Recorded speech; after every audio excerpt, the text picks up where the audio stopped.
jsou nepoleví. A to se ti poleví. Skrom jsou důle.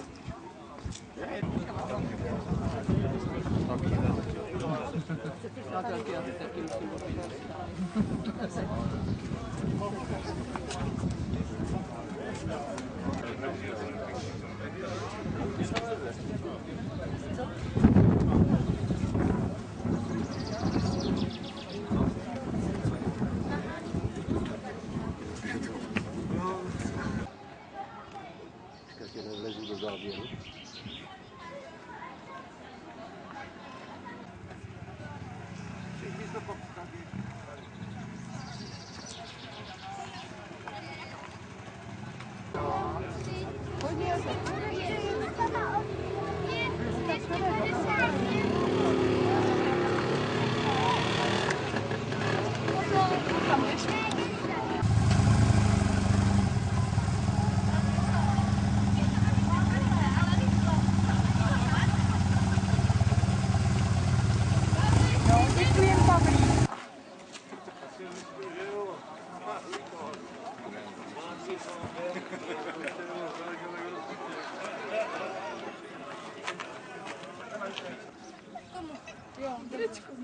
Ahoj. A je mu tolik, co? A měl se on to tak dá brzy s mamkou. Tam se to líbí. Ale je lepší.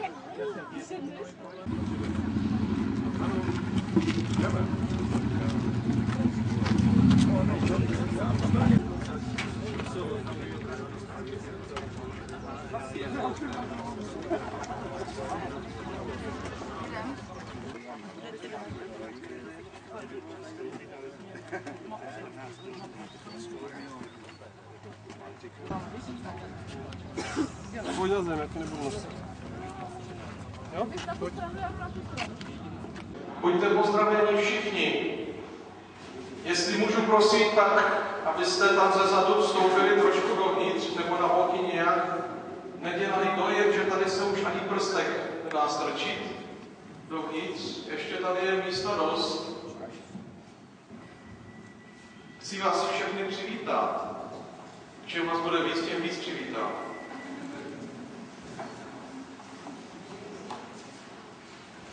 A jsem dnes velmi rád, že vás tolik přijelo opět. Zdá se, že snad je to víc než loni. A doufám, že prožijeme si tu chviličku malou ve Švabenicích radostně a nezapomenutelně. Jste pod ochranou i s požehnáním vždycky se vyhnuli všemu, co je zlé, špatné, nešťastné. Vždyť o to jde, o tu ochranu taky. Já přivítám všechny motorkáře z České republiky. Přivítáme se. Češi, ano. A pokud vím, nejsou jenom Češi, ale už je to mezinárodní. Jsou tu i Poláci. Jsou Poláci. Kamarád farář přijel z Polska na motorce taky. Takže budeme mi pomáhat žehnat, jinak já bych to těžko zvládal všechno kroky. Jsou i Slováci určitě, jsou? Hej, jsou! Hej. Takže, jestli dáte vědět do Rakouska, Německa, proč ne, my jsme otevření. Neuzavíráme se sami jen na sebe. Jak chrání nás před samými sebou, jak jsem říkal, dole je ten člověk pohlcený ďábel. To světlo teď je špatné kvůli tomu lešení, ale když přijedete příští rok, uvidíte tam všechno líbí na tom obrázku. Svatý Michael, doufám, že vás celý tento rok minulý chránil. A že jste jezdili trošku pomaleji než váš anděl strážný. Tak jsem vás o to prosil. Jenom pomaleji než váš anděl strážný, a on to stíhal za vami, aby vás chránil, protože když ho předjedete, tak už nemáte žádnou ochranu. To nedá vědět.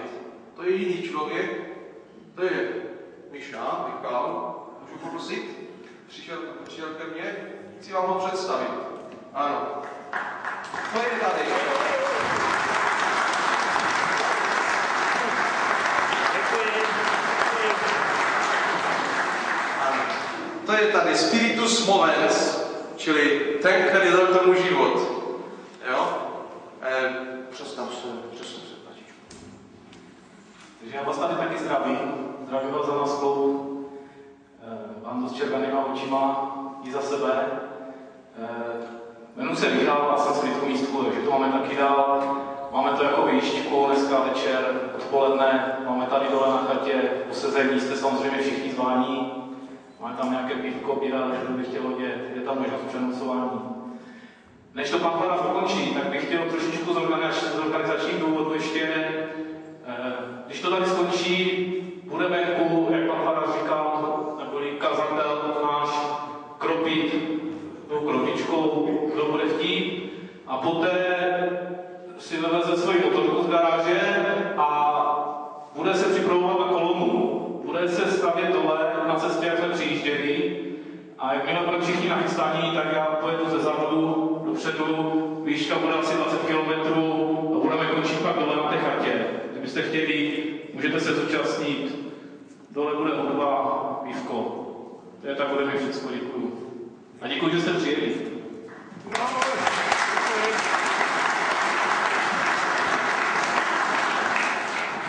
Tak on je ten hlavní viník této akci. Ještě jenom přidám, že kdo bych si chtěl... Každý rok vám dávám nějaké slovo. Myslel jsem dlouho, co vám mám říct. Tak jsem si nasedl na mašinu a říkal, když to projedu, možná mě něco napadne. Co byste chtěli slyšet, co vám pomohlo. I tak jsem jel krajinou i myslel, co já mám říct. Najednou mě napadlo, což není ode mě samozřejmě z hůry, tak já tomu věřím. No a co teď děláš? Takovou otázku jsem ve hlavě uslyšel. No přemýšlím. No vidíš to, oni všichni tak to dělají. Všichni ne. Ti, kteří stihnou. Pomyslet, než se něco stane. A já jsem si tak právě pomyslel, že každý motorkář má takovou jistou naklonost k filozofii. Protože my jsme omezeni tou přilbou, i jako máme přerušený ten kontakt s venkovním světem, jsme jenom na zrádách. Na sluchtování už taky moc dobré není. A proto jsme tak docela uzavřeni do sebe, a když člověk se tak odseparuje, má tu možnost přemýšlet o mnoha věcích. No, říkám, někteří nemají čas přemýšlet, protože mají plnou hlavu adrenalinu, to je jiná věc. Ale myslím si, že většina z nás si schutí, nasedne, naskočí na ten stroj i jede, kochá si přírodou, jo, a přemýšlí. A o čem? O čem přemýšlíte? Filozofie, to má možná slovo, moc nepříjemné, nepříznivé, zdá se někomu filozofie, hloupost. Ne, když jsem študoval filozofii, na první přednášce přišel profesor a říká, víte, kdo to je filozof? Ten, který se pořád diví. Když ještě umíte se něčemu podívat, ještě je to dobrý. Ještě vám to myslí. Ještě něco nového můžete zažít, na něco nového můžete přijít. Ještě máte prožít. Nejhorší je ten machr, který si řekl, já už vím všechno, nemám nad čím přemýšlet, já to mám jasný. Žádný filozof neřekne, že má všechno jasné. Tak teď pojď. Z místa na místo. Celý svět je Bůh podarovaný nám od Pana Boha. I všechno, co máte, ať to nám přispěje. Je to pravda. A navíc, když potom hodí blinker, tak ta intenzita je úplně jiná, jo, než to pocit. A jako já, jak to vidíte, Žehnáne. Ty jsi procházel různá města a vesnice. Buď s námi i dnes tady ve Šmabenicích a také v každém místě, do kterého letos se dostaneme. Na zemi, i k moři, i v horách. Ty jsi pomáhal všem, když jsi putoval po zemi. Pomoz i nám být pomocnou rukou pro druhého člověka.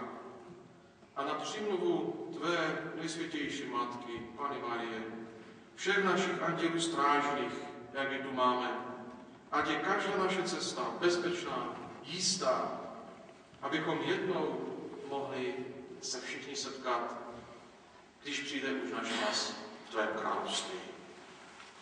Otče náš, jenž jsi na nebesích, posvěť se jméno tvé, přijď království tvé, buď vůle tvá jako v nebi, tak i na zemi.